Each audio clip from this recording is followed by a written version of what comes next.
Hi, everyone. Well, let's get started. I'm Norma Klein, the OSU Extension Forestry Agent for Coos and Curry counties. It's my pleasure to be your host for today's Tree School online webinar.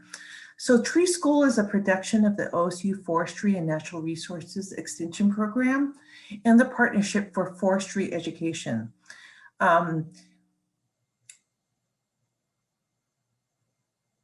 Okay, good. Just making sure folks can hear me. So we want to give recognition to the Oregon Forest Resources Institute for contributing to this project, and to the U.S. Forest Service and the Oregon Department of Forestry for providing a grant. Tree School online webinars are offered every first and third Tuesday of the month through June 2021. Please visit the Tree School online page on the knowyourforest.org website for updates on those. So I want to cover a few housekeeping details before we get started. There's a Zoom toolbar. It should be located at the bottom of your screen. If you don't see it, scroll your cursor over this area and it should pop up. On some hardware, such as on iPads and the Zoom toolbar, it's on top of the display. And so many features can be accessed from the toolbar. Your audio is muted for participants unless it's unmuted by the host. And the video is not available for participants. So in terms of written questions, they should be posted in the Q&A box, and I will be monitoring this throughout the webinar. And so we are asking that all of your questions for our presenters be written in the Q&A box, and we are not, we are not able to take spoken questions.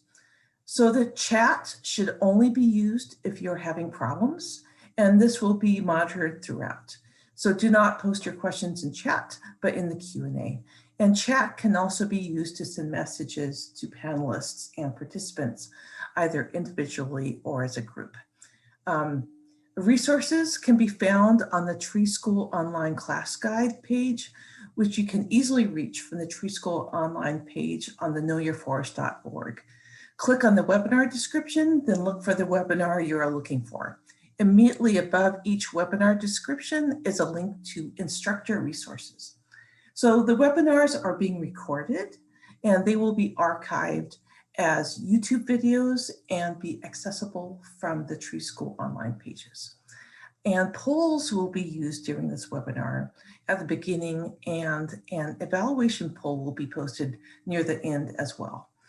And so when we start the polls, they should pop up on your screen in a box. And after you answer the questions, the poll can be closed. If you don't see the polls, check in the Zoom toolbar for a lighted button. And if the button appears, the poll should pop up when you press it. So without further ado, I would like to introduce two of my colleagues as speakers for this afternoon's Tree School. Lauren Grand joined OSU Extension as the Lane County Extension Forester in 2016. Lauren provides objective research-based educational opportunities related to forest ecology, forest stewardship, and small woodland management. Lauren enjoys hosting native tree walks and amphibian seminars in addition to her regular forestry classes. And Alicia Christians is the OSU Extension Forestry and Natural Resources Agent for Douglas County. And she provides outreach and education for people who own woodland properties and those who are interested in Oregon forests and their management. And she enjoys learning and teaching about native plants and looks forward to the next time she can host a native tree walk in Douglas County. And so Alicia, and you can go ahead and introduce your presentation, and then I will launch our first poll after that. Thank you, Norma. Oh, there we go. Okay, so thank you all for tuning in today to our class, Tree School Online for Native Trees of Western Oregon. Lauren and I are really excited to share with you some of our most common native trees to Western Oregon, both conifers and broadleaf trees. So before I go ahead and get started, we're gonna pop into that poll that Norma mentioned. So I've just launched the poll, and you can go ahead and make your selections. And so the first question is, where are you from? And so the choices are the Willamette Valley area, the coastal Oregon, Southwest Oregon, Central or Eastern Oregon, Washington State, USA, or outside USA. And then there's a couple questions about yourself. Are you a woodland owner? Private natural resource professional, agency natural resource professional, or nonprofit, or other. And the last question is, how many acres of forest land do you own or manage?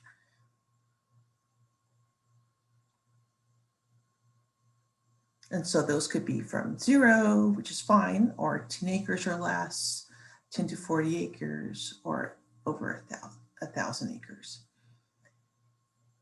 And it looks like most people have answered, so I'm going to end polling and share those results. So that's pretty cool. Lots of folks from all over. Many folks are from the Willamette Valley area, and then from all over the state. That's really cool. And some from outside. And then lots of folks are woodland owners, and we also have some agency natural resource professionals and some other folks. And folks have all sorts of ownerships, from none to over 1,000 acres. So awesome. So I'm going to stop sharing now. Okay. Thank you, Norma, and thanks everybody for taking part in that poll. It helps us know who we're talking to today. So I'm going to kick off this presentation with some information about kind of what do we need to know in order to identify trees. So we're first going to cover what tree life characteristics are, cover some things specific to conifers when identifying conifers, same with broadleaves. We'll go over some other identification traits. We'll briefly talk about how to use a dichotomous key. And then Lauren will pop on and cover identification of common conifers in Western Oregon. And then I'll conclude by sharing our common broadleaf trees of Western Oregon. So what are some things that are helpful to identify trees? So you can sometimes count, to your surprise sometimes, leaves, flowers, and fruit. But pretty much all the time, you can count on being able to use the bark, twigs, where that tree is growing, either on the landscape or geographically, the actual shape of that tree when you stand back and you look at it, the size of that tree, so how big is it? Big, small, you know, does it have a lot of stems? Is it one single trunk? Sometimes the smell can help you identify, and we'll actually talk about one tree in particular where the smell is very helpful. And then with some of them, you might even get to taste, but not all, so be careful with that. Also, the tree life characteristics you can use to help identify what trees are growing where you're trying to identify them at. And so let's talk a little bit more about what those are. So tree life characteristics are what actually govern why different tree species tend to be found on different places on the landscape and at different life stages of a forest. So all trees need 4 things to grow. That's carbon dioxide, sunlight, water, and nutrients. And because all of these species share the same needs, They also have adaptations to different types of conditions in their environment. So it could be shade, drought, extreme temperatures, snow loads, all of those things can influence where you might find a certain tree growing.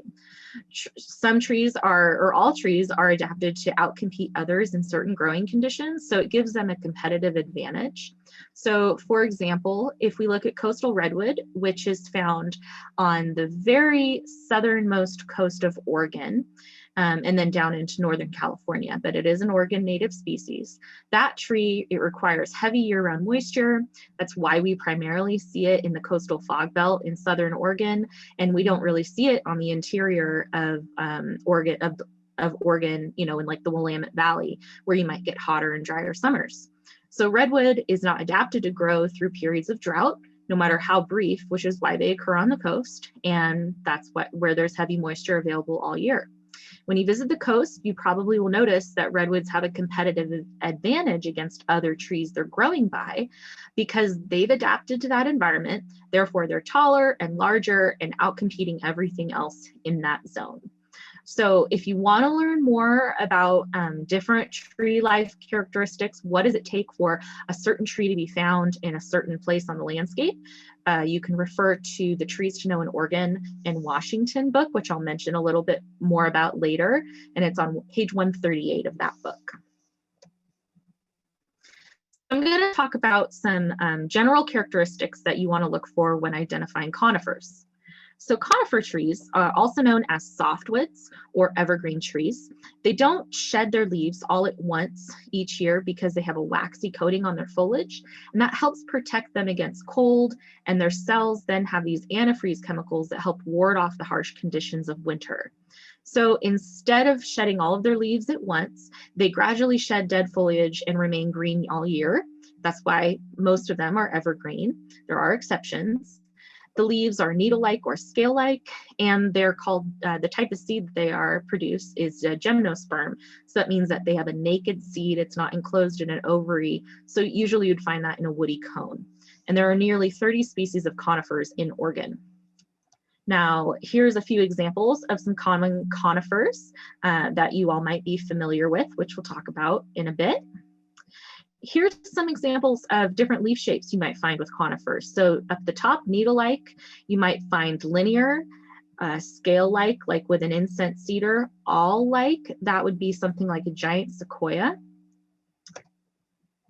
And then we have some common leaf arrangements. So they might be arranged spirally around the twig. They could be two-ranked, where they come out from both direction, on either direction of the twig.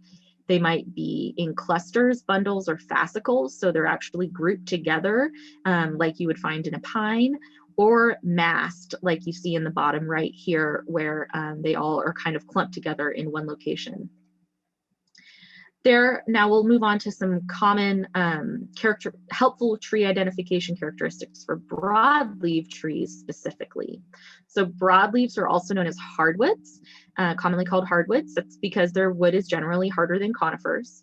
Most of the time their leaves are deciduous, so their leaves will drop in the fall, but that's not always the case. And they are angiosperms, so their seed is enclosed in an ovary or a fruit, and not in a cone like you would find in a conifer tree. Here's a few examples of some hardwood trees, broadleaf trees, that we will actually discuss all of these today.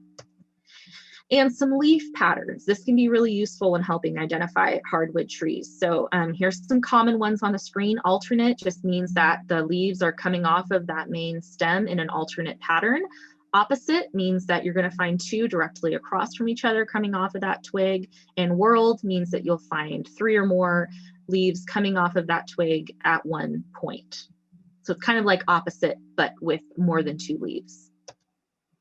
And then there are several different types of leaf arrangements. So there are simple, which basically just means that the leaf is joined by its stalk to the woody stem. But then there's also compound, which means that there are several leaflets that make up one leaf.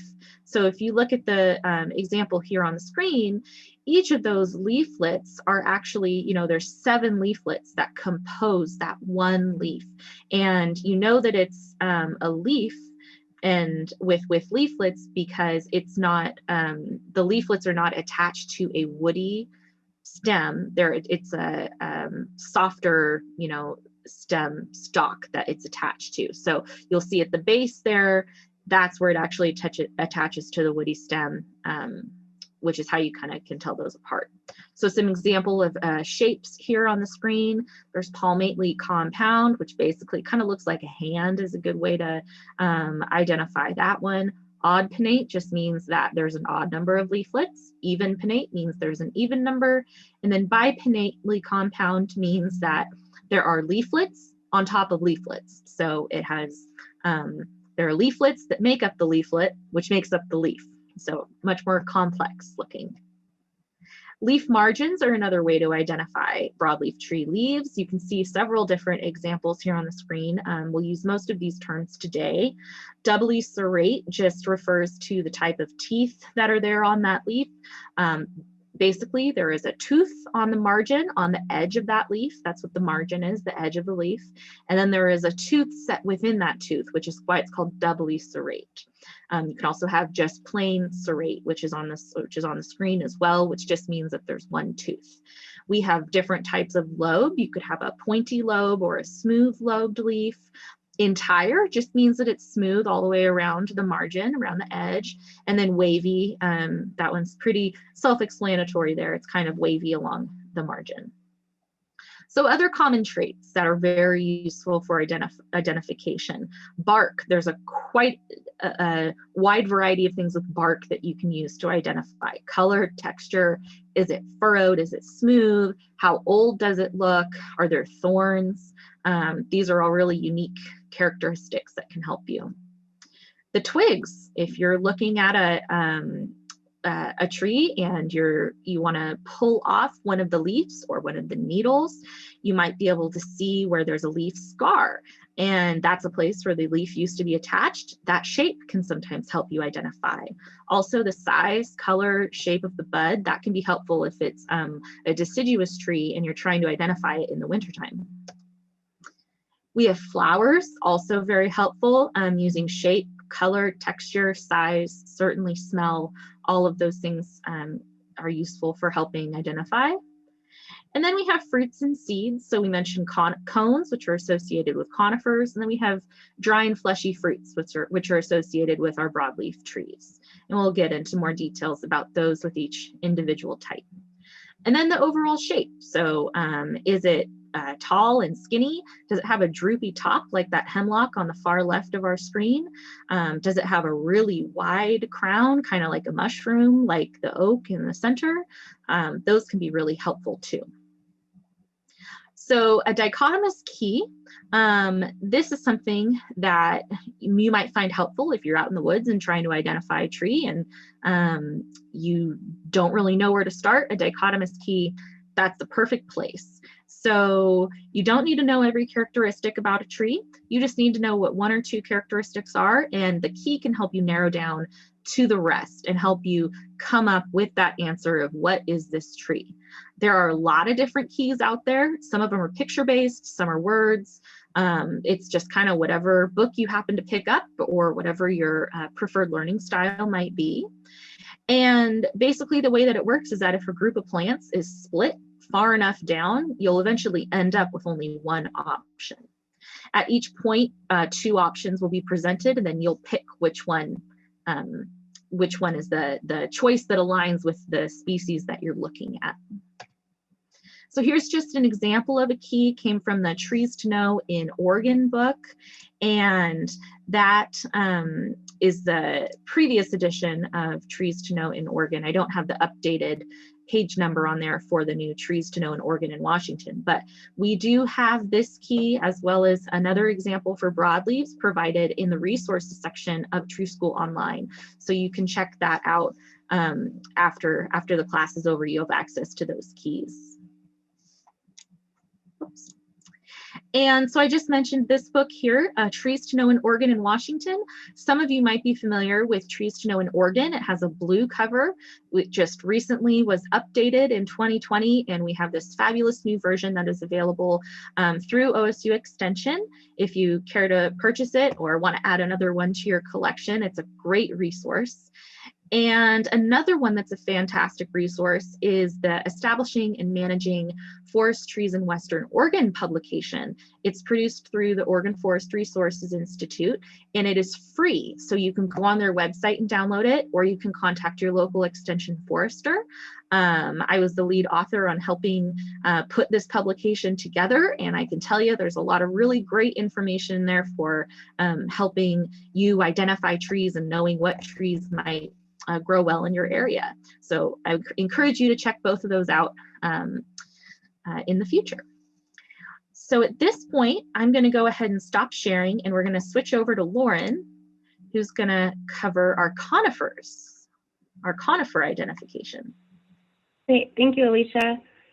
I'll pop my video on here for the very beginning, but I tend to get bad internet service, so I'm going to turn it off during my presentation, but I just wanted to be able to say hello. And while I get my presentation set up here, okay, let me know if you don't see that okay. Okay, so of course, we have quite a few conifers and species to get through, but hopefully I will be able to satisfy your thirst for details. But if you miss something, then most of the information for identifying characteristics for these trees can be found at our Oregon State University Common Trees of the Pacific Northwest website, which is in the resources page for today's class. So I just wanted to let you know that. So just in case you missed anything, you can look it up pretty easily or find it in that Native Trees book that Alicia just talked about. So the first species I'm going to talk about today is Douglas fir, and it is our Oregon state tree, so many of you are probably well familiar with it. It covers 95% of the Western Oregon landscape, and it dominates our lowland forest. And that's often because not only does it grow naturally pretty well in those areas, but it's frequently planted because it's one of our most important lumber species. Douglas fir is not actually a true fir species, and that's why you'll see a hyphen in its name between the Douglas and fir. And it has several distinguishing characteristics that make it pretty easy to identify. It has that deep diamond furrowed bark, and it's red and brown. So when you scrape under the bark, it alternates red and brown to make it look like bacon underneath, which makes it even better and yummy. But don't taste it. I don't think it tastes like bacon. It has light green needles with 2 white bands on the underside. And those white bands are referred to as stomatal bands. And those are the breathing pores of the tree. And I'll refer to white bands on a few other trees in the future. So just keep that in mind. The needles are arranged spirally around the twig like a bottle brush. And when you crush them in your hands, they smell like citrus, which is really pleasant. And now why some people are fancy restaurants are putting them in dishes. They have brown lanceolate buds, which means it's brown and pointy. It looks like a spear, and that's our only tree that has those fancy buds. And another really particular characteristic of Douglas fir is its cones. They have what are called pendant cones, which means they hang down like a pendant on the necklace. Very different than true fir trees, whose cones sit upright, which we'll see later. There's 3-pronged woody bracts that stick out of the cones. And there's a wonderful folklore around this that says during the Great Fires in the West, the mice took refuge in the Douglas fir cones. And so it looks like the little mouse butts sticking outside of those Douglas fir cones. Very characteristic, only tree that has these types of cones. This tree is shade intolerant, especially the coastal subspecies here on the west side. It does not tolerate wet, saturated soils or extreme cold. So you'll find it on relatively warmer and drier sites in the lower elevation, but not in swampy areas. It has a limited drought tolerance, though some of you in the Willamette Valley are probably saying I'm wrong because it's had a very difficult time with drought these past few years. But comparatively, it's moderately drought tolerant, and the older trees are pretty well adapted to fire because of its thick bark. All right. The Pacific Northwest has two types of hemlocks. It has an abundant and commercially important western hemlock and then a lesser known mountain hemlock. But even when they're found growing together, they're pretty easy to tell apart. Characteristics of hemlocks include they have short needles that are generally under 1 inch in length, and each needle is borne on a small raised rounded peg. And I'm going to apologize for that blurry picture on the, that blurry picture on the bottom left of your screen, but you can sort of see that round peg that sticks up before the leaf starts, and that's sort of what we're talking about here. And then trees have the distinctive droopy tops and branches, so that droopy top that looks like the tree's always dressed for Halloween with that witch's hat on. Western hemlocks, the needles are short, blunt tipped, and they form flat sprays. They're green on top with 2 white stomatal bands on the bottom. And you'll notice how this species has a mix of longer and shorter needles. And that's how it got its name. Tsuga heterophylla, tsuga meaning hemlock, heterophylla meaning different leaves.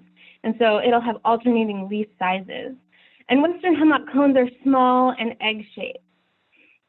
Western hemlock's very shade tolerant, and you'll often find it growing in the understory, and it likes moist but not wet areas. It's pretty tolerant. It's not tolerant of soggy or droughty soils. So it has thin bark and shallow roots, and it makes it susceptible to things like mechanical injury, wind throw, and soil disturbance. So it's unfortunately easily killed, but it's a prolific cedar, and so it has lots of babies to make up for that. A mountain hemlock, you'll notice how different the foliage is compared to western hemlock. The needles are quite crowded on all sides of the short twig, and they curve upward. They're blue-green on all surfaces, so they don't have those bands on the bottom.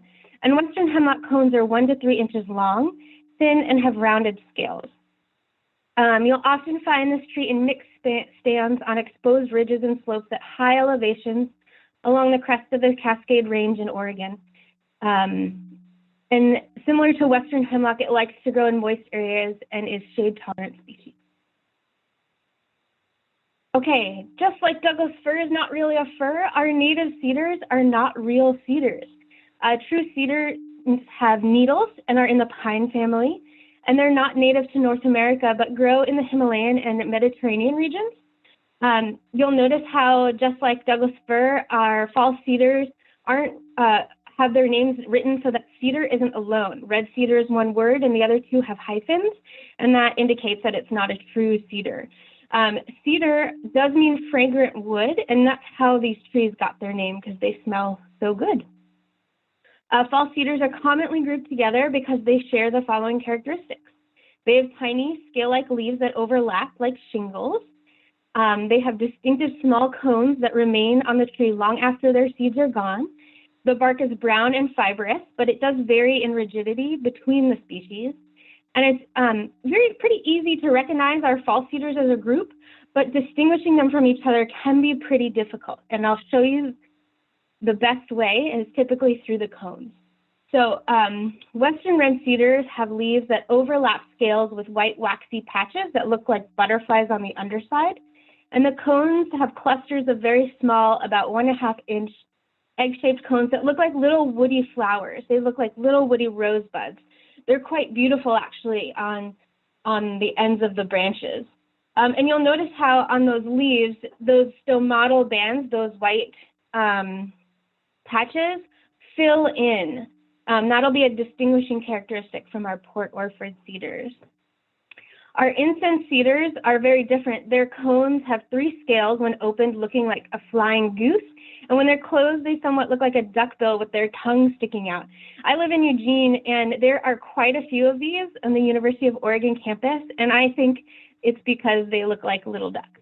And so that's what they enjoyed planting them. But the leaves are different than the other 2. They have fluted leaves, scales, where they're longer than they are wide. They do have stomatal bands that are in somewhat of a V shape, but they're very difficult to see. So you usually don't see the white pattern underneath. Port Orford cedars have a distinct white X pattern. So they look similar to Western red cedar, but those sides of the X's are not filled in. And so that's how you can distinguish the difference. And then the cones are small, round, and woody. They're less than 1/2 inch in diameter, and they're bluish green when they're young. This species is actually restricted to the Coos Bay in southwestern Oregon, to the Klamath River in northern California, and occurs near the coast and inland on the seaward slopes of up to 5,600 feet. So Western red cedar and Port Orford cedar are shade-tolerant species, and they prefer moist sites.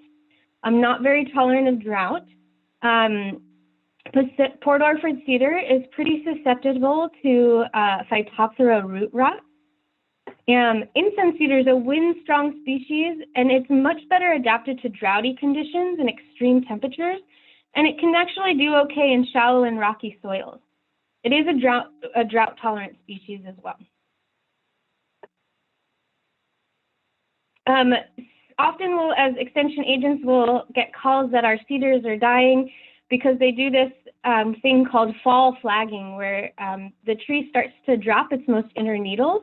And because of this scale-like feature of their needles, they turn reddish brown, and it looks like the tree is dying. But after the first strong November wind, those fall off and the tree looks green and healthy again. All right, now we're going to tackle our true firs. True firs have several traits in common. They have erect cones that perch on the top branches that look like little owls. And the cones of true firs don't typically fall down intact. As they dry, the scales fall off one by one. And so you don't usually see them in one piece on the ground. Leaves of this species are typically about 1 inch long, and they're highly aromatic. Most are blunt to the touch, and they all have white bands on the underside, but vary in color on the top. When you pull the needles off the twigs, they have these tiny flat circles that we call leaf scars on them. And the young stems have fragrant resin blisters. So when you pop those little blisters, fragrant liquid comes out, and it's usually sticky and waxy. True firs are well adapted to snowy environments because of their short, stiff branches and very pointed tops. So that helps them shed snow without breaking their branches or tops. Identifying these trees can really be difficult, especially if all 6 species are together. But we have a way to do it a little bit more simply by breaking them into groups. So grand fir and Pacific silver fir needles are green above. That is, they don't have a white bloom on both the upper and lower branches. So these are the only 2 Northwest true firs whose needles are entirely green on top. And so, however, grand fir needles are shiny yellow-green, and Pacific silver are a rich green. Grand fir needles are always 2-ringed, and silver fir needles are not 2-ringed, and they have several rows of short needles that run along the top of the twig. So they point towards the front. And so some people say it looks like a skier going on a ski jump, and so the angle of the skis point forward in that V shape towards the tip of the twig. Grand fir extends across the Pacific Northwest from sea level to about 5,100 feet, and silver fir is a more high elevation species at 1,100 to 6,600 feet on southern and western exposures. Most of the true firs are pretty shade tolerant and drought intolerant. However, grand fir is the most drought tolerant of the species. But it is still shade tolerant. And silver fir is shade tolerant, and it's typically an indicator of very moist soils. And because of its shade tolerance, it is highly susceptible to sun scald. Also, if you're a forest health nut, Pacific silver fir is among those species that are one of the most seriously affected by herbicidian root disease. Okay, so of the 4 that haven't been talked about yet, they have that white bloom on both surfaces. Noble fir and red fir have needles that are shaped like hockey sticks. So they have these distinct bends as they come off the twig. Other species might have a bend, but they don't have that sharp elbow, and you'll see that in the next slide. To tell these species apart, the cones have the best clue. And I'm sorry, these pictures did not come out as well as I expected. But the noble fir cone has extended bracts that go beyond the scales of the cone. And so they have these little wings that stick out and are quite long, whereas California red firs don't extend past the surface of the cone. So you can pretty easily tell that way. And then also noble fir, if you run your finger along the leaf, there is an indentation through the middle, whereas California red fir has a raised, almost triangular shape. Noble fir is commonly found at high elevations between 3,200 and 5,600 feet, and red fir between 5,100 and 9,000 feet. Noble fir is the most shade intolerant of our true firs, and it can't regenerate under a closed forest canopy. And noble fir roots deeply, making it resistant to wind damage. It has a high frost tolerance and a low drought tolerance.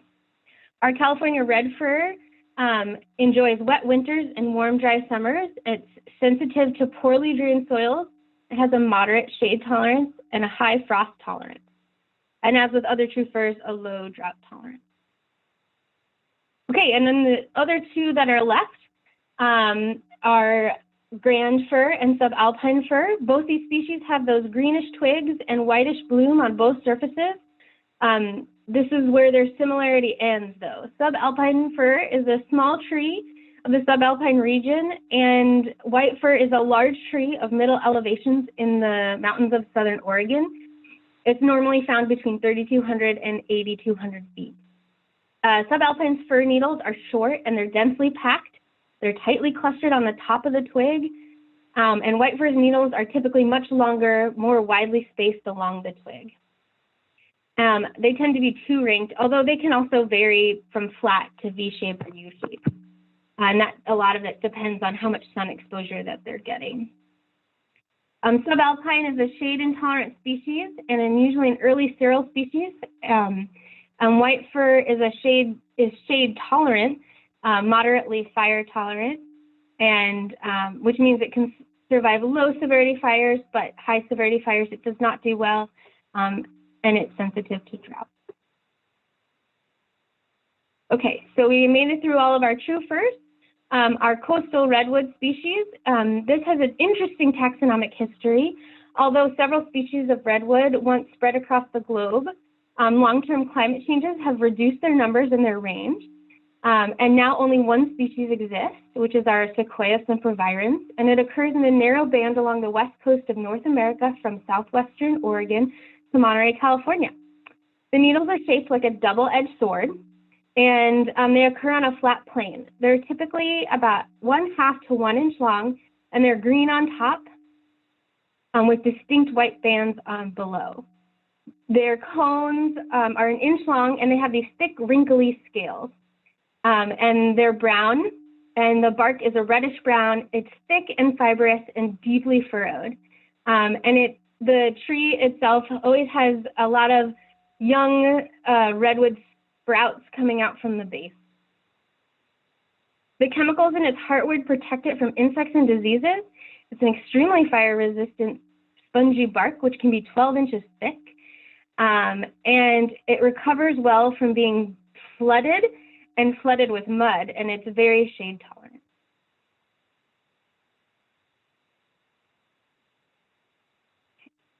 Sitka spruce is an impressive tree that grows in cool, wet areas. It's pretty prevalent in rain and fog-soaked areas in the coastal, on the coastal fog belt, but you can also find it inland in cool, wet drainages. It's a tree that you can probably identify by its bark alone. I don't know about you, but every time I look at this tree, it makes me hungry because it looks like there's potato chips or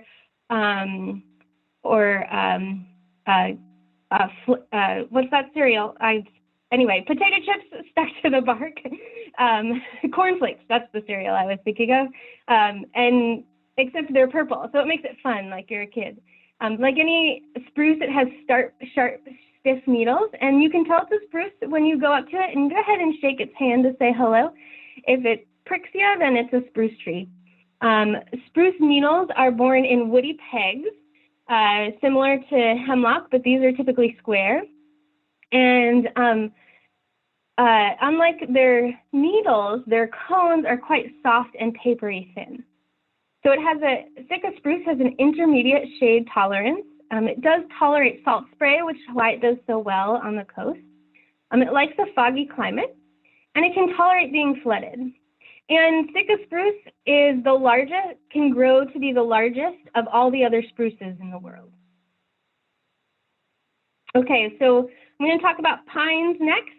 Pines are easy to extinguish from other needled leaf trees because of their long, narrow needles. And those needles are grouped into small bundles called fascicles. They have large woody cones with tough scales, and their branches grow in distinct whorls around the tree that make their trees really easy to climb, and also tell how old the tree is when they're younger. Pine forests are also distinctive in general because they like a lot of light, and they're usually open and sunlight spills through to the forest floor. We have 8 species of pines in the Pacific Northwest, and then we have 7 of them on the west side.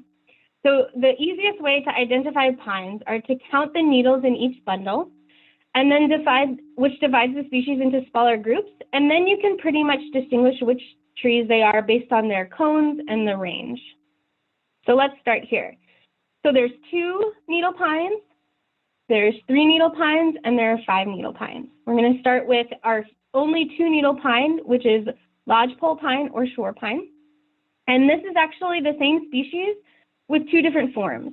The coastal form is known as shore pine, and it's a short tree with a twisted, gnarly shape.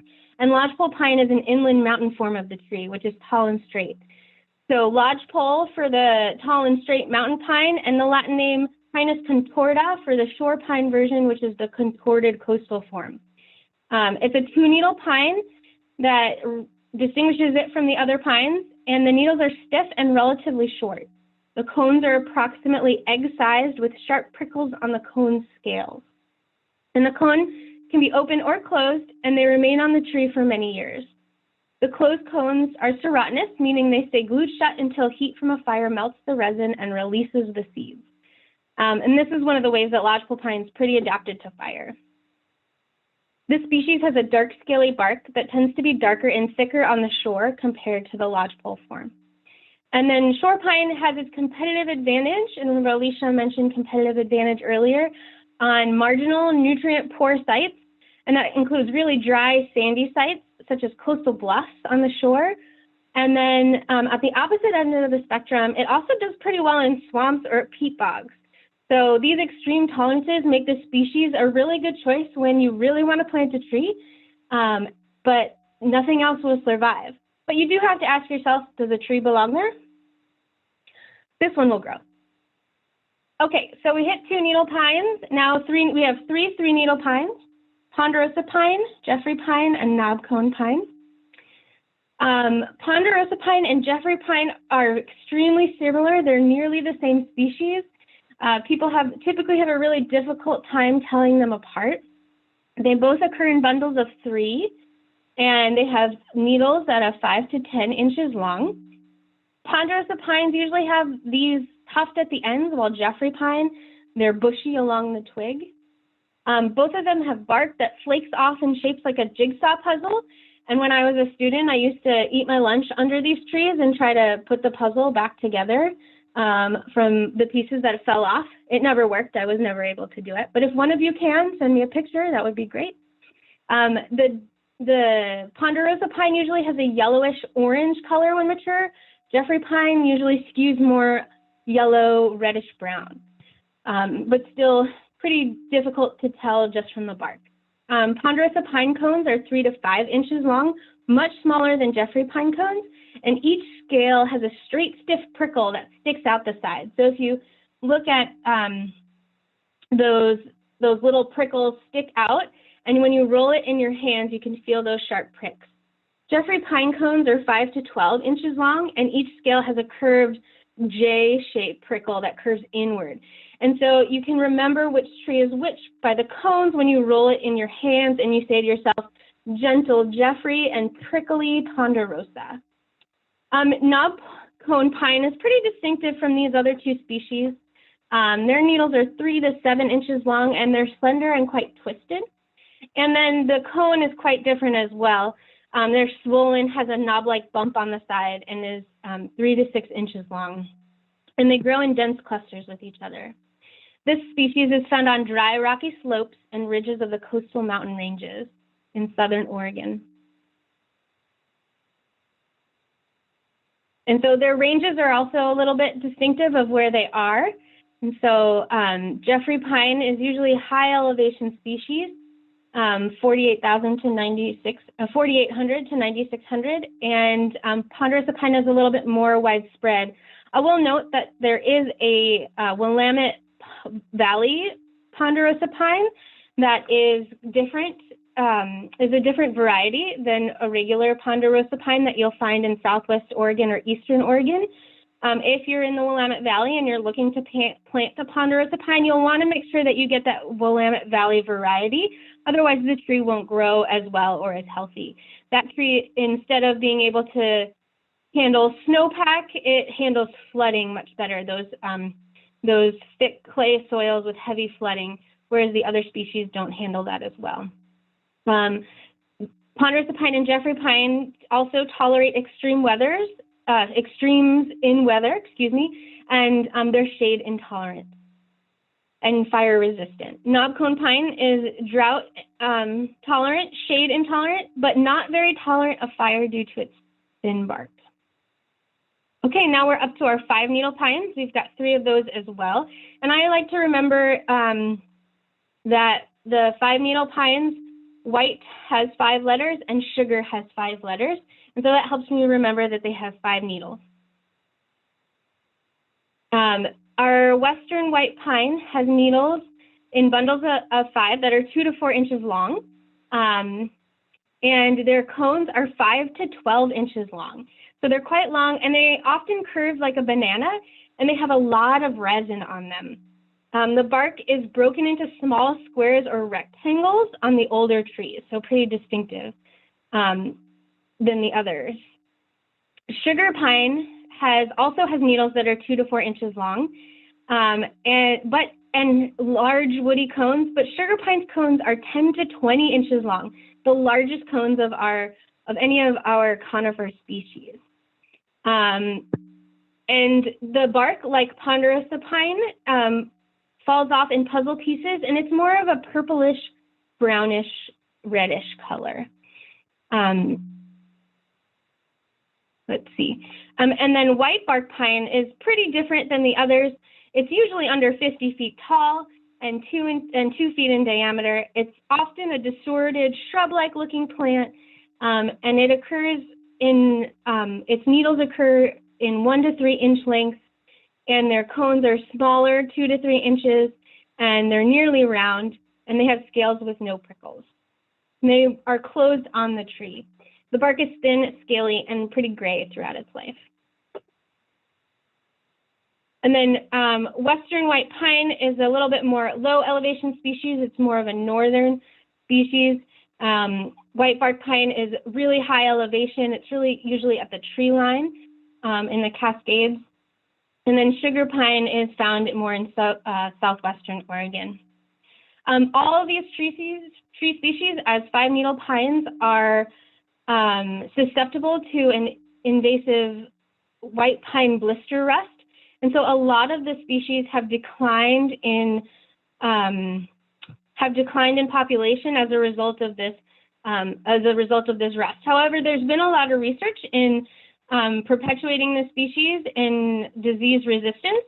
And so we have been able to keep most species, but so we always encourage the planting of western white pine and sugar pine where you can, because they are, we want to make sure that they continue to persist in our area.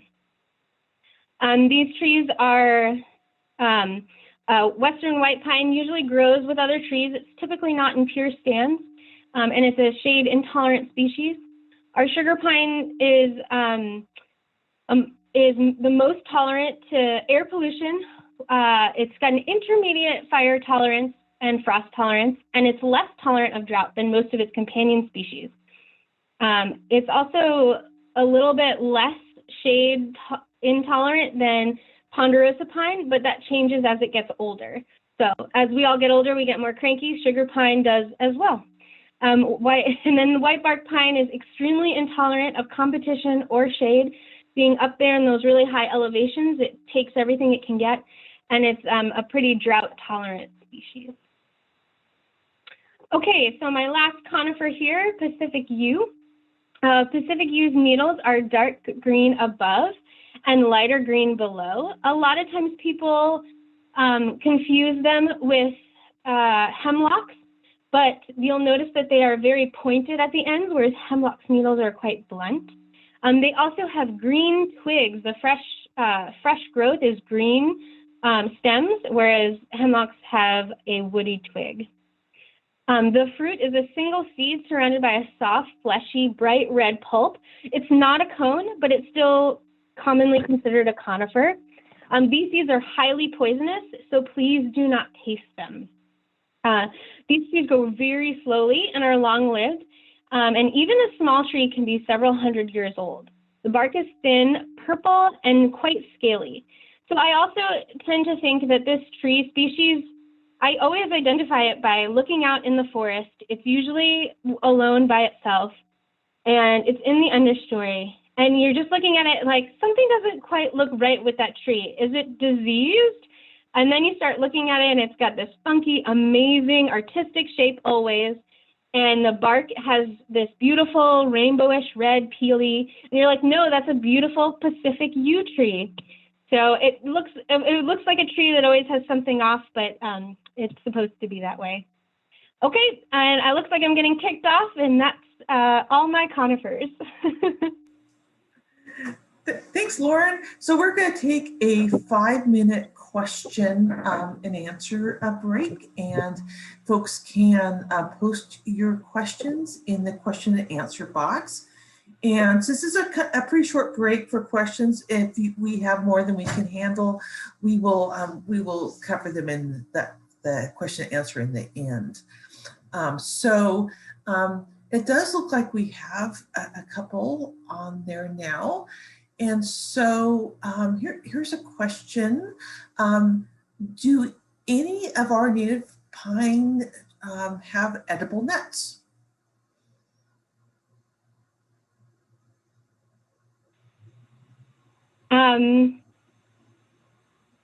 I don't know the answer to that for sure. So let me do some research during Alicia's section, and I'll answer it at the end. I believe, can anyone else help me? I feel like the answer is yes, but I don't want to say that and then somebody gets sick. Right. And so here's, let me just pause a moment as I read.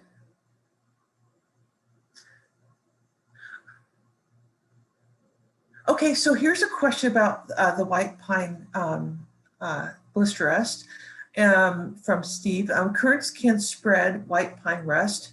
How far away should the currents be from western white pine? So we don't actually have a recommendation for that. Historically, they have tried to manage white pine blister rust by removing all of its secondary host species, and they found that not to really work because they kept finding new species that were also viable secondary hosts.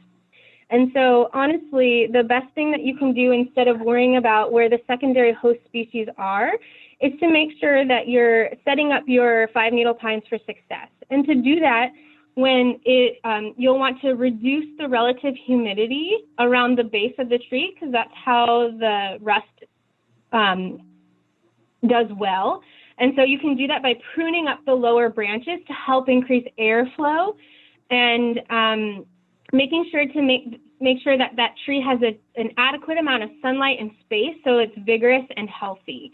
And so that's the best way to really care for your 5-needle pines, as opposed to worrying about those other understory species, because unfortunately, it's reducing those or moving their distance isn't going to reduce the incidence of the rust.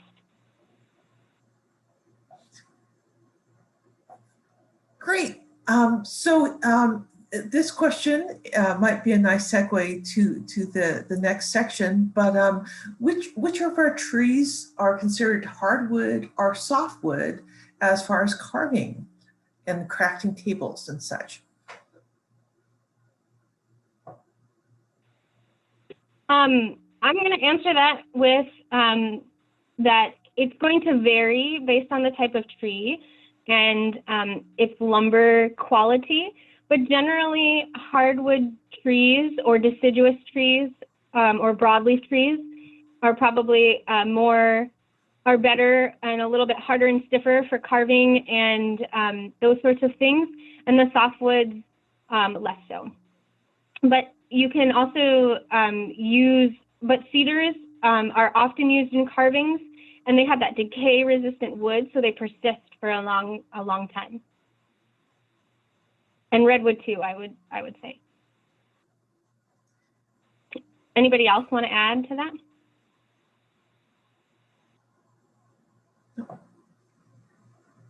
That sounds good. I think we're ready to move on, and we'll have Alicia share her screen.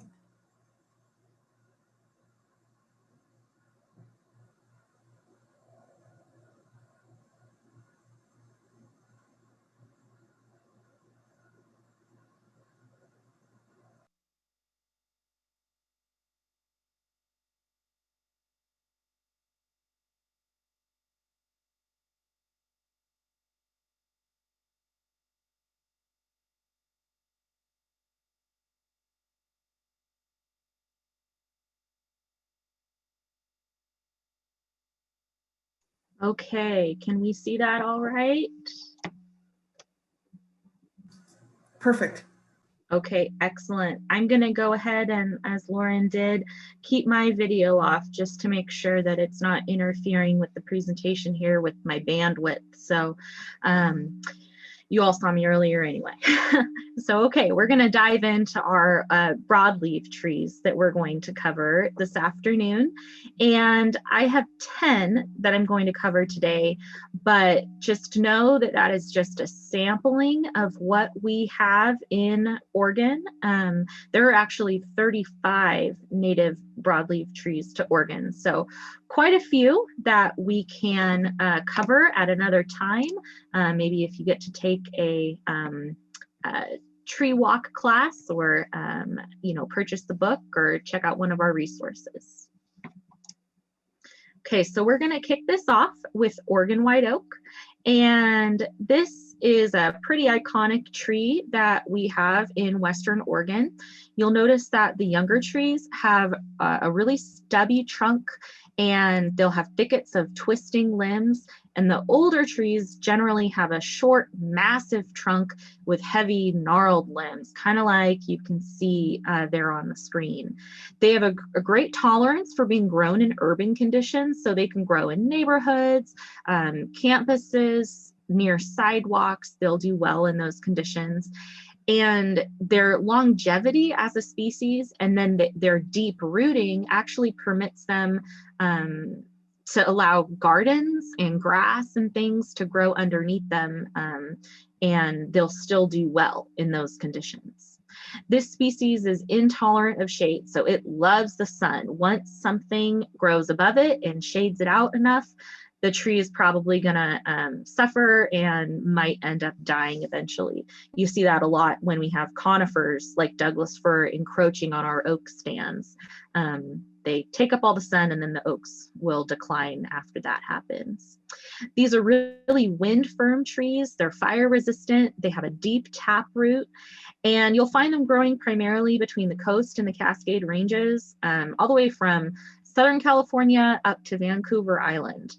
In the more southern part of its range, it will take on kind of more of a shrub form though. Their leaves are really pretty. They're rounded lobes, very gentle looking leaf. They have 7 to 9 lobes, and it's an irregular number. They are 3 to 6 inches long and 2 to 5 inches wide. And the leaves actually have a protein content that's similar to alfalfa, and it can be nutritious for livestock, deer, and other animals. Or you'll also find on Oregon white oak these things called galls, which are there on the screen labeled on the right side. And those grow at the base of the leaves on the twigs, and they're actually home to wasps in their larval stage. You'll often find them on the ground. There are many different species of wasp that produce these galls, and so there's a lot of different shapes and sizes and colors that you're going to find on the ground. And generally, once you find them, they've fallen off. The wasp is no longer using it for its home, and they're hollow and they're kind of fun to pop. So, fun fact about those. The bark on Oregon white oak, it's grayish, it might be shaggy or have shallow ridges and fissures. And the acorn, it has a shallow cap and it kind of looks like a beret sitting on top of a head. And the cap looks like it's made up of a bunch of little tiny beads, and it's pretty small, only about 1 inch long. The whole acorn itself is 1 inch long. Now looking to a second common oak that we have more in the southern part of Western Oregon. This is the California black oak. And so this name comes from the really dark bark that you'll find on the older black oak trees. It loves the sun and it's going to thrive where it's warm and dry. So places like lower hills and broad valley bottoms. They do tend to develop rot with age. And you'll also find that acorn woodpeckers love to drill holes in them and hammer in their acorns into the bark to store them and keep them away from squirrels, kind of like a food locker. These trees can grow to be 80 feet tall and 3 feet in diameter, but generally you're going to find them smaller in our region in Oregon. They kind of resemble maples in the sense that their crowns are rounded and shiny, and they have dark green leaves with pointed lobes, but that's about where the resemblance ends. You probably won't find yourself mixing up a California black oak and a maple. Their leaves are sharply pointed, like I just mentioned. They kind of have this bristly tip that comes out at the end of that lobe, and you can see that in a couple of those photos, just this little point that pokes out at the end of the lobe. The leaves are alternate off the twigs, and they have 7 lobes on each leaf. And then the acorn is a good way to help identify this tree. They have caps that cover over half of the acorn nut. So a lot of other oaks have a much shallower cap. This one, it's going to cover over half the nut. Kind of looks feathery almost. It's very kind of delicate looking on the California black oak. So if you find yourself in a situation where you don't know if it's an Oregon white oak or a California black oak, these are some really helpful ways to help distinguish between the two. So you're going to find with an Oregon white oak, it has rounded lobes, whereas the California black oak has those really pointed lobes, pointed ends at the end of each lobe. So very different shape there on the margin and the lobe of that leaf. The acorns also differ. So the acorn on an Oregon white oak, again, it has that shallow cap, kind of like a beret sitting on top of a head. Looks like a bunch of little beads make up that acorn cap. Whereas that California black oak, it's going to have a cap that covers over half the nut generally, or half the acorn, and then it'll kind of look like feathers overlaying that acorn. And then if you see galls on the tree or on the ground, that's a sign that it's an Oregon white oak, and you won't find those for California black oak. Now we're going to talk about another species that you might think is an oak, but it's actually not an oak, and this is Tanoak. This Tanoaks, they're actually the evolutionary link between chestnuts and oaks. So they resemble oaks because they have an acorn for fruit, but the acorns have a spiny cap that's more reminiscent of a chestnut. So kind of a in-between different species. So it's not a true oak, and because of that, its name is written as one word. It's not 2 words. So Tanoak is actually 1 word as you see it there on the screen. These trees can be tall and narrow when they grow in closed stands, so with a lot more competition around them, or they can be short trunked and spreading when they're grown more out in the open, take on a broader form. They will tend to be more shrubby when you find them in the mountains, and then taller when you find them on the coast.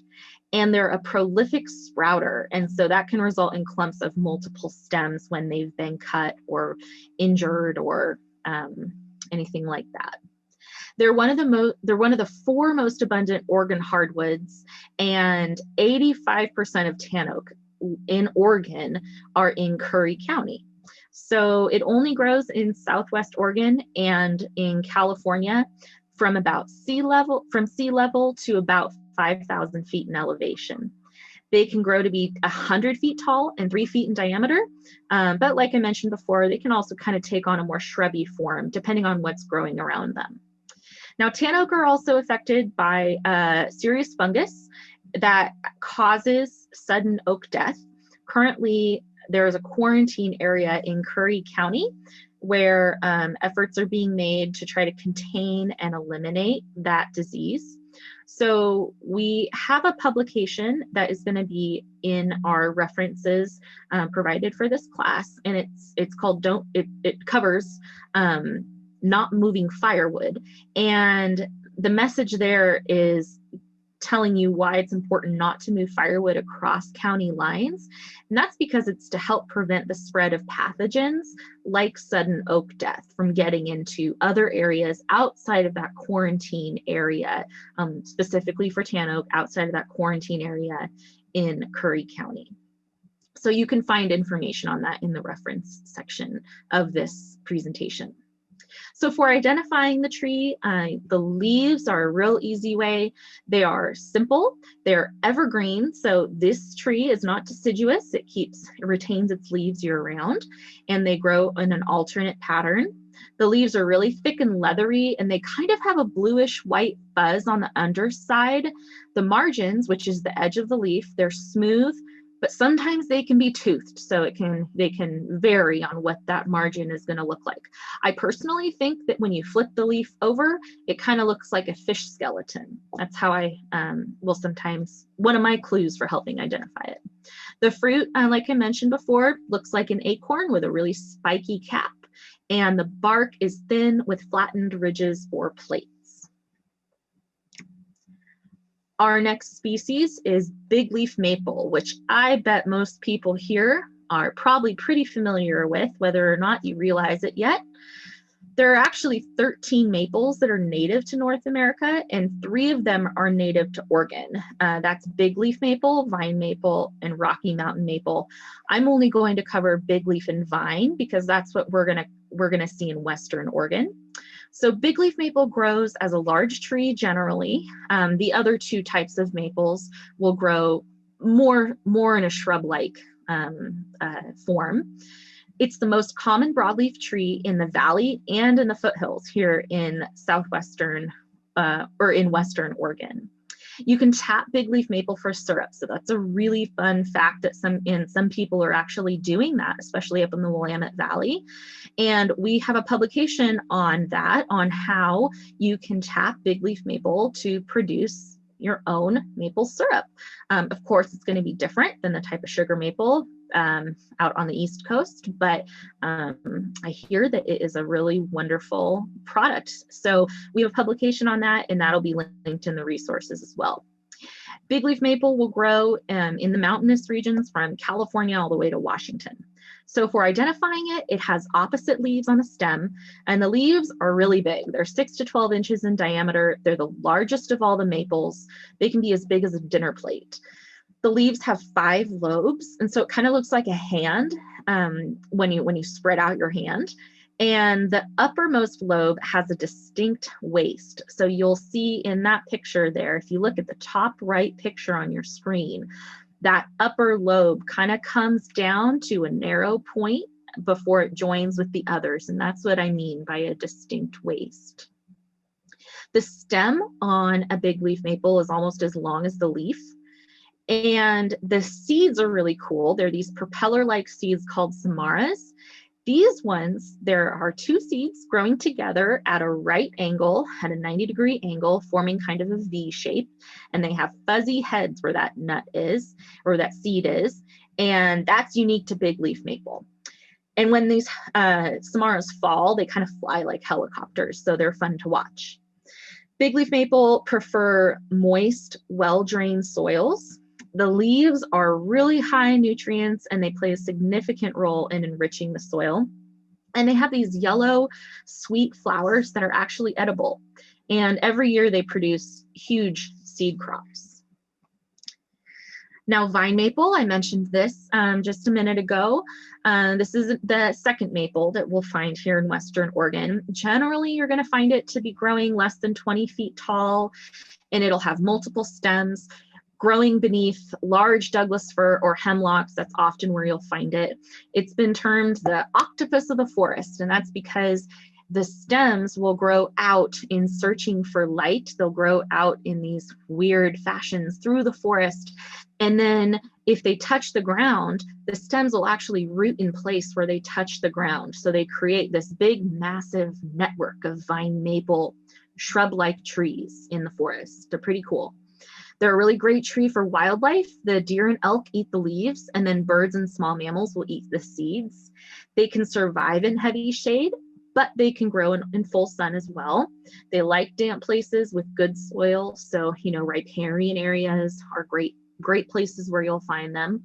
They are definitely the brightest of our native trees with their fall colors. And you'll see oranges, reds, yellows, quite beautiful display. The leaves are lobed with 5 to 9 lobes, so it can range between 5 and 9. It's not always one particular number. Generally, it's 7 though, and they radiate outwards from the stalk. The fruit is a double samara, so that's similar to the big leaf maple, except it is different in shape. So this one forms an extremely obtuse angle. The two seeds joined together are almost 180 degrees angle between the two. So that is one way to tell those apart. The bark is smooth and it has a greenish tinge as well. So if you're charged with the task of trying to figure out what kind of maple you're looking at in Western Oregon, remember that big leaf maple, you're going to have large leaves, 6 to 12 inches in diameter. Vine maple, smaller leaves, 2 to 4 inches in diameter. And then the samaras. So the samaras with the big leaf, they're going to be at 90 degrees from each other, kind of forming a V shape. They're going to have a fuzzy head, whereas on the vine maple, they're going to have almost a straight line at 180 degree, and they do not have fuzzy heads. So red alder is another very common Western Oregon tree. Alders in general like cool, moist forests, and there are very few creeks in Oregon that do not have them growing alongside them. They shed their leaves when they're still green, which is unique. So that actually returns a lot of nutrients back into the soil. And the alder roots actually contain bacteria-filled nodules that capture nitrogen from the air for the trees to use. So when the roots die, the nitrogen is returned to the soil, and that really enhances soil productivity. Red alder is often planted in Doug fir forests to help sites recover from root rot and help fertilize the soil. So it actually kind of sanitizes the area after a root rot infestation, which is a very unique thing for this species. Red alder likes the sun and it tolerates infertile soil because of its ability to fix nitrogen. And it gets its name, the red part of its name, because when it's freshly cut, you have very red wood, like you can see on the top right of the screen. They are, the large straight logs are really valuable for cabinets, furniture, and pallet lumber. And whereas the more crooked trees you'll find used for toys, firewood, maybe pulp for making paper. Red alder is the most common broadleaf in Western Oregon, broadleaf tree in Western Oregon. I might have said that about big leaf maple and I was wrong with that. It's red alder that's the most common broadleaf tree in Western Oregon. It's an aggressive cedar and it is very fast growing. They can get to be up to 130 feet tall. And a really easy way to identify it is through its leaves and by its bark. So the leaves are large, they're egg-shaped, simple, and alternate. on the stem. They're 3 to 6 inches long. Now the edges or the margins of those leaves, this is what's really unique. So they're coarsely and bluntly double-toothed. So each large tooth has many small teeth within it when you hold that leaf up really close. And it's kind of hard to see on the photos on the screen. The bottom left one might give you kind of a good idea of what that looks like. But the margins are also very tightly rolled under. And so when you look at the underside of the leaf, you're going to see a dark green line at the very edge of that leaf. That's actually a rolled over, it's called revolute, where the top kind of rolls under and gives you that dark line. That's very unique to this tree. The trunk on red alder is covered, it's gray and white, patchy with some black patches. You'll find that it has tiny scale-like lichen growing on it too. They're kind of a pale green color. And then again, very distinct. If you cut into it, it's going to hit that, turn that very bright, beautiful red color. Now, white alder we'll also find in Western Oregon. It's actually found on both sides of the Cascades, especially along streams. It's very prevalent in the Willamette Valley, but you will find it mixed in with red alder in the Umpqua and Rogue valleys. It grows too sparsely in the Northwest to be an important commercial species, but it does capture nitrogen like alder does. So it has that great benefit as well. And it also recycles nutrients and drops leafy food into streams. So it's a very important tree that we have in Western Oregon. This tree can grow to be 80 feet tall and 2 feet in diameter. The leaves are simple, alternate, and they're deciduous. So very like red alder. The leaves are egg-shaped and 2 to 4 inches long. Now the margins of the white alder are serrated. Sometimes they're doubly serrate, but it can vary back and forth. Trees are sometimes funny like that. You won't always find it to be exactly what you think it's going to be, but a lot of times they're serrated, but sometimes doubly serrate, but they are not rolled under like you'll find with red alder. And then the fruit is a small woody cone about 1 inch long, and the bark is splotchy, and as it gets older, it will actually separate into scaly ridges. So if you are faced with the decision of trying to identify an alder and you don't know which one it is, these are some really helpful tips to help identify. So first, remember that white alder leaves have a single row of teeth along the margin in most cases, whereas red alder will have that double row of teeth or be doubly serrate. Second, white alder leaf margins are not revolute, meaning they do not roll under like you'll see on the red alder leaves. So remember, red alder leaves, they will roll under. And then third, if the bark is dark and platy and scaly near the ground, that is a white alder, whereas if it is smooth and white, gray with black splotches, that's going to be your red alder. Pacific Madrone is a very unique species and very easy to ID once you know what it is. So this tree seldom stands straight. It often leans and twists. It is extremely shade intolerant, so it needs that sun. It fares really well on dry, rocky bluffs or exposed sites. It doesn't do well in full shade. It is drought tolerant, but very easily killed by fire because it has such thin bark. This tree is native to the West Coast, and it occurs from Southwest British Columbia all the way to California. Now, as you can see on the screen, the most distinct characteristic is the bark. So it has a smooth bark of reddish brown color that then flakes off in scales or strips, often revealing bright green underneath. That's really beautiful. It's a broadleaf tree that's evergreen. So this one's going to retain its leaves year round, and it sheds its old leaves about every 2 years. The leaves are thick, leathery, oblong, about 3 to 5 inches. And they have berries that grow in clusters that are small and pea-sized and orange or red in color. And they kind of have a pebbly texture. And then their flowers are white and pink, really wonderful food source for birds and pollinators. And unfortunately, madrone is vulnerable to a variety of fungal diseases, both in the roots and the leaf. That's a pretty neat tree. Oregon ash. Now, we have 70 species of ash in the whole world. 16 grow in North America, but we only have one in Oregon. So that kind of makes it easy for us. So you'll see its scientific name is Fraxinus latifolia. Latifolia means wide leaves. So Oregon ash has wider leaflets than most ashes.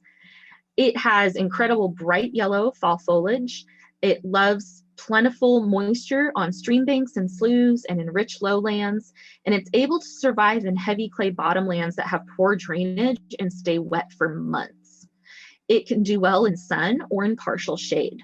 You're going to find this tree in Western Oregon and Washington, as well as on the Coast Range and all the way down into the Sierra Nevada of California.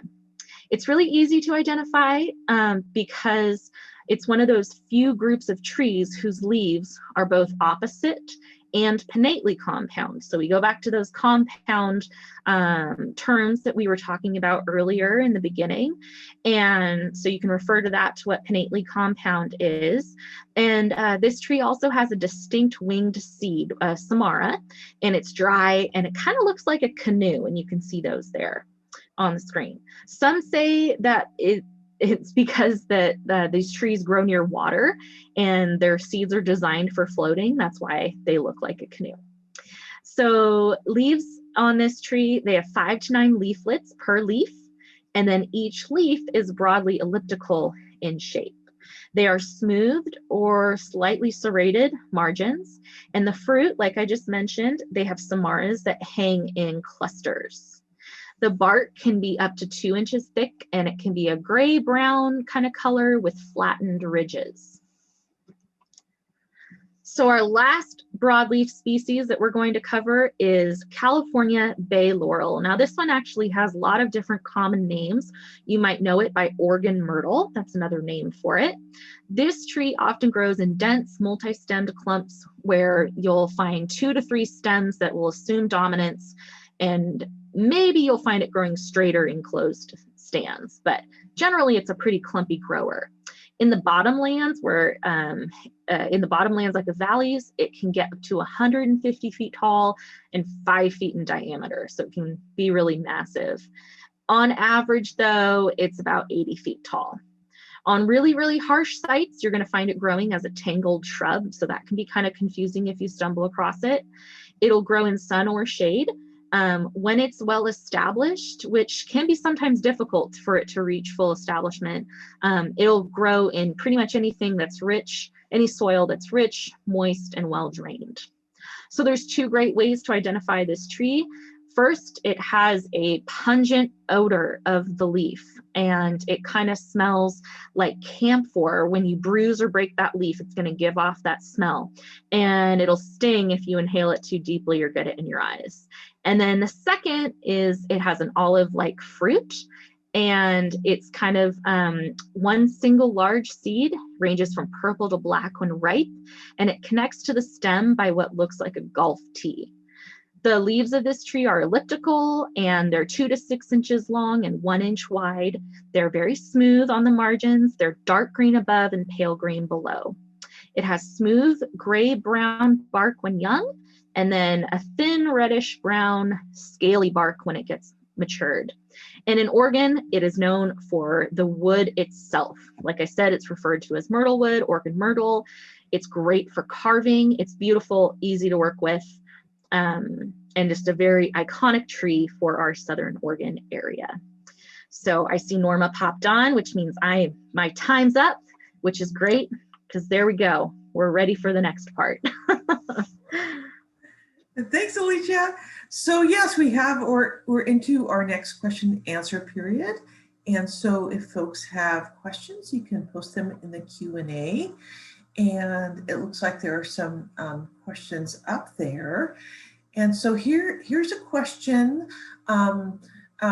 We've had our property for 4 years. 1 year, the acorns were really prolific, but other years, not so much.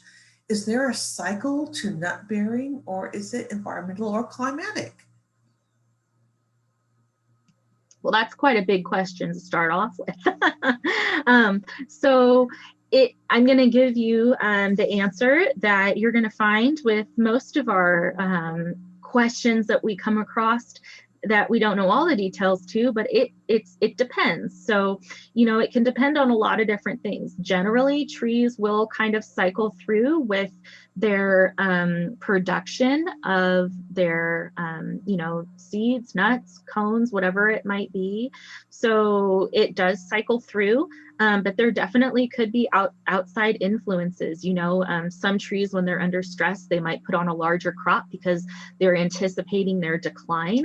So it kind of depends on that particular tree and what's going on around it. Cool. So I'm going to, so folks, we do have a wrap-up poll, but we're not ending quite yet. And I'm going to launch the wrap-up poll, so you could take that. And then we'll be carrying on with our questions and answers as we're doing that. So you should see the polling question pop up for you. Okay. So here's another question in regards to oaks. Are white and or black oaks deciduous? Yes. So they are both deciduous trees. Yep. So they both lose their leaves in the winter and then come back on in the summertime. Cool. And I see there's a question about the range of bay laurel. Oh, the range of bay laurel. Yeah, thank you. I don't think I mentioned that. So they're native to Southwest Oregon, south along the Coast Range, and then you'll find them all the way in the Sierra Nevada of California and in Southern California. So in Oregon, it's definitely more of a Southwest species. And back to oaks. Are red oaks not native here? And would they grow? No, I'm not entirely sure about how they would do out here. I haven't looked too much into red oak. We have quite a few native oaks in Oregon. You know, we mentioned obviously the Oregon white oak and the California black oak. We also have Canyon live oak. I believe we have, well, maybe that's it. That might be it. That all I can think of at the moment. So as far as how red oak would do, though, it's gonna, you know, depend on how if its native range, climatic, and different growing conditions. If we can find a similar place where those are here in Oregon, then maybe it would do well. But it's not for certain. Alicia, I can add that we do have some, like a sort of an arboretum here on the University of Oregon campus near where I live, and there's quite a few species of red oaks, and we do have some that grow on that campus that do okay. But like Alicia said, it would probably depend on the species and the range, that climatic range that they're looking for. So. Cool. So we have a couple more minutes in our regular question and answer. But we'll have some opportunity for some overtime too, because we have lots of good questions here. So here's another question about the California bay laurel. Is it the same as culinary bay leaf? No, it is not the same. The culinary bay leaf, I can't remember what its common name is, but it is native to the Mediterranean area, I believe. However, they're very, obviously they come from the same family. The California bay laurel actually has a stronger odor and flavor than the culinary variety would. And you can substitute it in your cooking. It's just going to give off a stronger taste than the culinary version would. Great. So we're going to just take a pause in our question and answers and remind folks of our next webinars. And if, Alicia, if you could share those So we have a managing Eastern Oregon forests webinar coming up on Thursday, April 8th from 6 to 7:30. And we have Wildfire Wednesdays, Building Community for Wildfire Resilience. That's on April 14th from noon to 1. And I think there's one other. Oh, and we have our next tree school, Trees on the Move, Migration of Tree Species in Response to Climate Change. That's on Tuesday, April 20th from 3 to 4:30 with Glenn Howe. Looks like a good one also. And so I think that's it for our additional webinars that we'll talk about. And we do have an overtime period so folks are welcome to stay.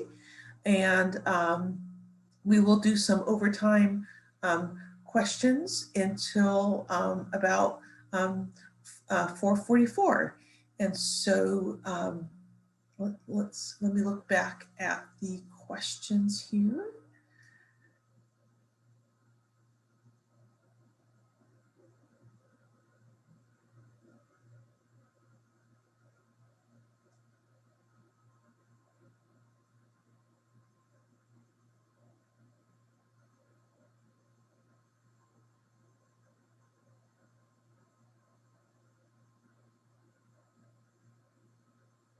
Okay, so this is a good question for Lauren. Excuse me, it's another hardwood question. What is the difference between toothed and serrate? Between toothed and serrate. So they're kind of used interchangeably, those terms. So they're both used to describe the margin of the leaf, so that edge of the leaf. And toothed is just, toothed and serrate are really just describing a jagged edge and change of direction that's sharp on the edge of that leaf. And so we can say it's toothed or serrate really means the same thing. And then double toothed or doubly serrate means that you have a larger tooth and then kind of a smaller sub tooth within it. And I apologize that it's hard to explain, and I hope that did an okay job. But I think if you look up a photo of a close-up of those red and white alder leaves, you can really get a feel for what the difference is between toothed and double toothed. Cool. So here's going back to some of the conifer questions for Lauren. How many sequoia species are there? And which ones grow best in the Willamette Valley? Sure. So currently there's just one sequoia species. That's the redwood Sequoia sempervirens. You might be thinking of giant sequoia, which is actually Sequoia dendron, and dawn redwood, which is metasequoia. So a different genus, but people refer to them as redwoods or sequoias as well. And all three of those species actually will grow pretty well in the Willamette Valley. I've seen them all doing quite well. You just want to be cognizant of where you plant them. As Alicia mentioned at the very beginning of the talk, for example, redwood doesn't do well in extremely droughty conditions, so you would want to be careful there. Giant sequoia does really well in drought, so those sorts of things. So I've seen them all grow really well in the Willamette Valley, and just want to match those silvical characteristics to where they go. Great. Here's another conifer question. What conifers are best for clay soil at low elevations? Sure. So there's that pesky "it depends" answer again. It's going to depend really where exactly you are, but generically I can say that you'll want to pick something that is a little bit more drought tolerant and tolerant to flooding. So for example, in the Willamette Valley ponderosa pine does quite well there because it can stand the flooding of the winter and the dry, droughty of the summer. So, and then also another example for here would be like an incense cedar, which could tolerate poorer soils, not really flooding soils, but a little bit more of a poor, drier soil in the summer. So hope that helps you a bit. And here's a question about someone who has several older Douglas fir trees on their property, and they're releasing a lot of sap during the summer. And should she be worried about this, or is it normal? Sure. So I would just say that it can be normal, but it can also be an indication of something else going on.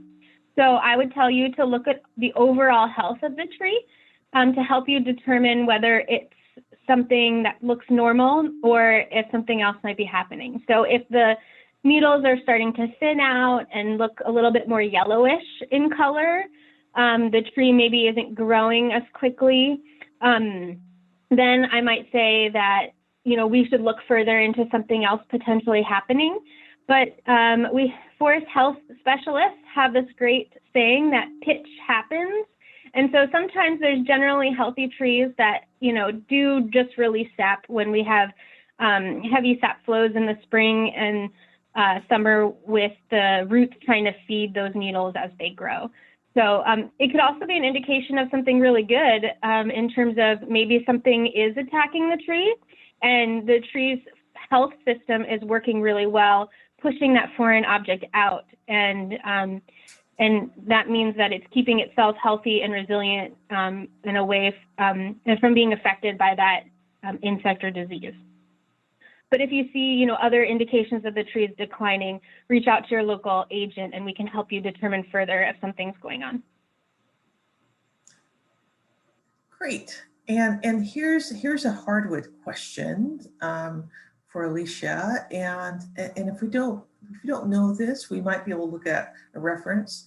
Can you grow an alder from a shoot or cutting?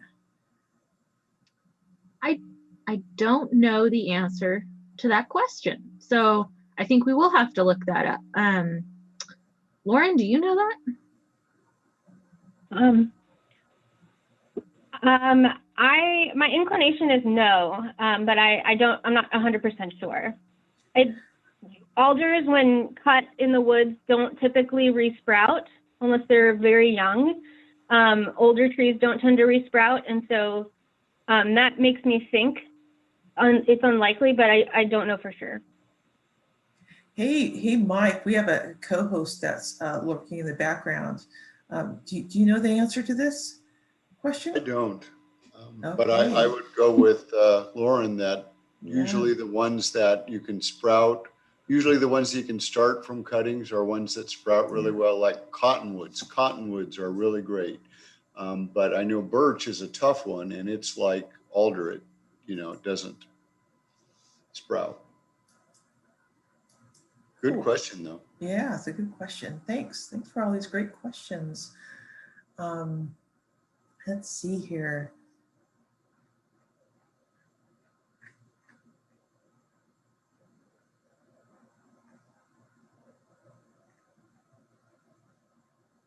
Well, I think we've covered just a wide variety of these. And I think we can wrap up. So thanks everyone for attending Tree School Online. And thank you so much, Alicia and Lauren, for giving us all of that great information. And so I hope folks sign in to our next Tree School webinar. Okay, folks, have a great rest of your day.